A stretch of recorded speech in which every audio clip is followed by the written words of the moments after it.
সকলকে এই সময় প্রদান করে থাকি। কিন্তু যিনি যার জন্য আমরা বেঁচে আছি তাকে আমরা কি কোনো সময় দিই?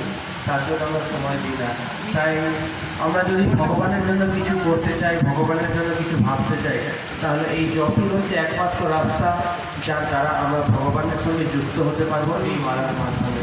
তাই আপনারা সকলে চেষ্টা করবেন অন্তত যে যে অবস্থায় আছেন সেই অবস্থায় থেকে প্রতিদিন এক মালা করে নাম জপ করা। তাহলে আপনি ভগবানকে অন্তত একবার স্মরণ করতে পারবেন সারাদিনে এই জপের মাধ্যমে। মহাপ্রভু এই পথচিত্রের জন্য নির্দেশ দিয়ে গেছেন যে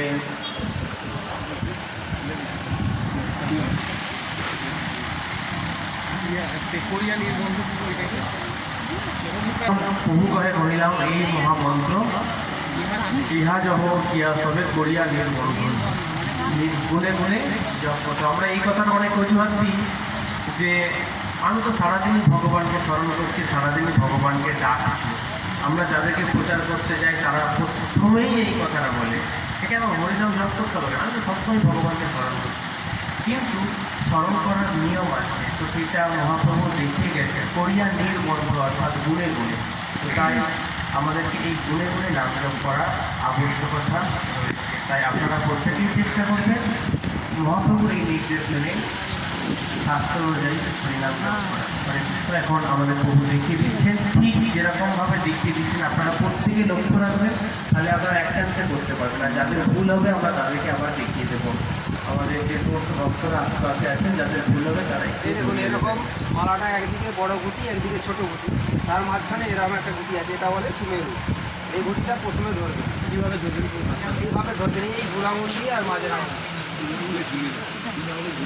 আচ্ছা, প্রথমে এই 3 আঙুলে ঝুলিয়ে দিন, এরকম 3 আঙুলে, এই আঙুলটা বাদ দিয়ে এই 3 আঙুলে ঝুলিয়ে দিন। হ্যাঁ, আর বড় গুটিটা সামনের দিকে রাখুন, সামনের দিকে, বড় দিকে, বড় এইটা ঠেকবে না, এই তর্জনই ঠেকবে না, এই আঙুলটা ঠেকাবেন না। এই দেখুন, এই বড়টা সামনে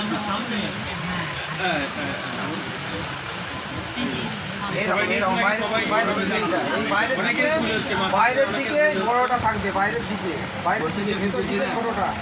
এই 3টে আঙুল ওইটা মাথাচির হয়নি, এরকম বড়টা বাইরের দিকে, আঙুলের বাইরের দিকে। হ্যাঁ, এইভাবে ধরুন। প্রথমে এই আঙুলটা ঠেকাবেন না, মাটিতে মালাটা ঠেকাবেন। হ্যাঁ, প্রথমে এই উপরের ঘুড়িটা ধরুন, এই আঙুল এই দু আঙুলে ধরুন, এইভাবে এইটা ধরুন। ঠিক আছে, এই আঙুলটা ঠেকাবেন না, পাশের সবাই যারা জানেন তারা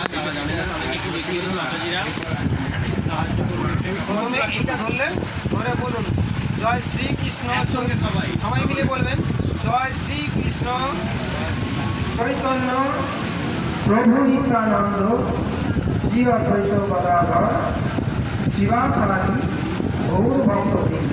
প্রণাম করলেন একবার, নিয়ে এবার এই 3টে আঙুলের মধ্যে ধরে মাঝখানে গলিয়ে দিয়ে এইভাবে পুরো আঙুলটা দিয়ে এই আঙুলটা প্রথম ঘুরিটায় বড়টায় প্রথমে বাইরের বড় দিকটা বড়টা হচ্ছে না ভিতর দিকে চলে গেছে, আপনার এই বাইরের দিকে হবে। ঠিক আছে, এটা ধরবেন, এইটা গেলেন, হাত দিয়েছেন সবাই। এবার বলুন ওই বুড়া আঙুল দিয়ে ধরুন, বুড়া আঙুল দিয়ে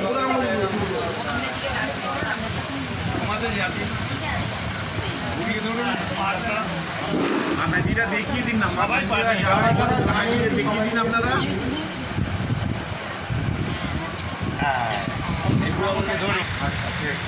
ধরা হয়েছে সকলের, ধরেছেন। এবার বলুন হরে কৃষ্ণ কৃষ্ণ কৃষ্ণ হরে হরে, হরে রাম রাম রাম হরে হরে।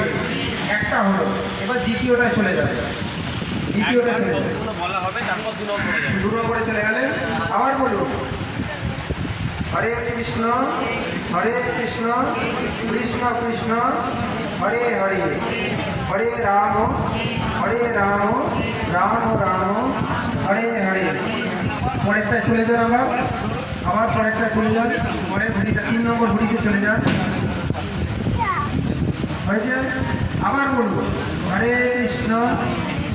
কৃষ্ণ কৃষ্ণ কৃষ্ণ হরে হরে, হরে রাম রাম রাম হরে হরে। পরেরটা চলে যান, আবার বলুন একইভাবে বলতে থাকুন, পুরোটাকে শেষ করে দেবেন, পুরো পালাটা এইভাবে বলতে থাকুন।